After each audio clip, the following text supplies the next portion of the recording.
Hindi lamang mga estudyante sa elementarya ang lubos na natutulungan ng Tara Basa Tutoring Program ng Department of Social Welfare and Development, kundi maging mga estudyante sa kolehiyo.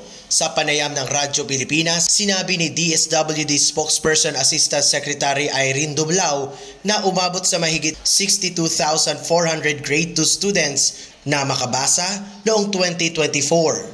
At dahil mga college student mula sa state universities and colleges ang kinukuha ng kagawaran para maging tutor at volunteer, natutulungan din sila sa gastusin nila sa kanilang pag-aaral. Aside from the fact na natutulungan natin sila na makapagtapos sa kanilang pag-aaral because of the financial assistance that we are extended, natutulungan po nila yung mga mag-aaral na hindi hirap o hindi pa marunong magbasa. Kaya sabi nga natin, they contribute to nation building. Ngayong taon, target ng DSWD na palawakin pa ang Tara Basa Tutoring Program sa 5 pang rehiyon, kabilang na dito ang Albay sa Bicol Region. Kaya naman ang Department of Education Bicol, kumpiyansang tataas pa ang bilang ng mga estudyante na huhusay sa pagbasa at pagbibilang. Epektibo rin kasi ang kanilang Project 6B o bawat batang Bicolanong bihasang bumasa at bumilang, kung saan nabawasan ang pagliba ng mga estudyante sa klase.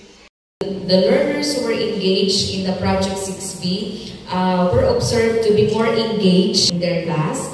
At the same time, absenteeism drops, yun yung medyo hindi na daw nag-absent.